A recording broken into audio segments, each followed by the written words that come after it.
Welcome to Mechtech 30 Day PLC series. Previous వీడియోలో inputs గురించి అంటే బటన్ నొక్కితే PLCకి సిగ్నల్ ఎలా వెళ్లాలో నేర్చుకున్నాం. ఈ రోజు మనం ఒక మెషిన్ కి యాక్షన్ ఇచ్చే డిజిటల్ అవుట్పుట్స్ గురించి నేర్చుకుందాం. అంటే PLC ఒక డెసిషన్ తీసుకున్న తర్వాత ఒక లైట్ వెలగాలన్నా, మోటార్ తిరగాలన్నా లేదా ఒక వాల్వ్ ఓపెన్ అవ్వాలన్నా వైరింగ్ ఎలా చేయాలో ఈ వీడియోలో చూద్దాం. వైరింగ్ స్టార్ట్ చేసే ముందు PLC ఏ రకమైన అవుట్పుట్ ని సపోర్ట్ చేస్తుందో తెలుసుకోవడం చాలా ఇంపార్టెంట్. సాధారణంగా PLCలో రెండు రకాల అవుట్పుట్స్ ఉంటాయి. ఒకటి రిలే అవుట్పుట్, రెండు ట్రాన్సిస్టర్ అవుట్పుట్. రిలే అవుట్పుట్ అనేది ఒక ఫిజికల్ స్విచ్ లాంటిది.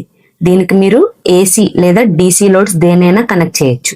ఇది కొంచెం స్లోగా ఉంటుంది కానీ ఎక్కువ వోల్టేజ్ ని తట్టుకోగలదు. Second one transistor output. ఇది ఓన్లీ DCకి మాత్రమే పనిచేస్తుంది.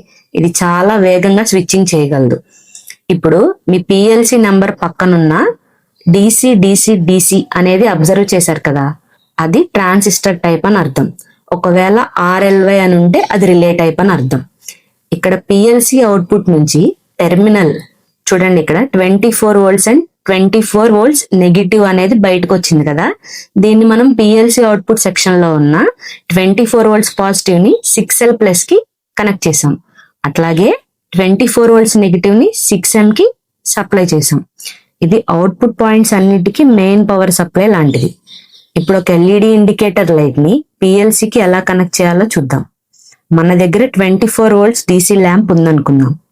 PLC అవుట్పుట్ సెక్షన్ లో 6L ప్లస్ అండ్ 6M అనే టెర్మినల్స్ ఉన్నాయి. ఫస్ట్ SMPS నుంచి పాజిటివ్ 24 volts టెర్మినల్ ని తీసుకొని 1L ప్లస్ కి కనెక్ట్ చేయండి. 1L ప్లస్ అంటే ఇక్కడ 6L ప్లస్ అని అర్థం. ఇక్కడ మీ ఇండికేటర్ ల్యాంప్ కి రెండు వైర్లు ఉన్నాయి కదా, ఒక వైర్ ని తీసుకొని SMPS యొక్క నెగిటివ్ అంటే 6M కి డైరెక్ట్ గా కనెక్ట్ చేయాలి. ల్యాంప్ సెకండ్ సైడ్ వైర్ ని తీసుకొని PLC అవుట్పుట్ టెర్మినల్ దగ్గర చూడండి, ఇక్కడ Q0.4 కి కనెక్ట్ చేయాలి. ఇప్పుడు ప్రోగ్రామ్ రన్ అయ్యి 0.4 అనేది ఆన్ అయినప్పుడు PLC లోపల ఉన్న స్విచ్ అనేది క్లోజ్ అయ్యి 6L ప్లస్ లో ఉన్న పవర్ Q0.4 ద్వారా ల్యాంప్ కు వెళ్లి సర్క్యూట్ అనేది కంప్లీట్ అవుతుంది. సో ఇక్కడ మన అవుట్పుట్ ఏంటి, లైట్ కదా. సో లైట్ అనేది ఇక్కడ బ్లింక్ అవుతుంది. వైరింగ్ అయిపోయిన తర్వాత మనం సాఫ్ట్వేర్ ద్వారా ఫోర్స్ ఆన్ చేసి చెక్ చేయొచ్చు. ఈ రోజు మనం అవుట్పుట్ వైరింగ్ నేర్చుకున్నాం.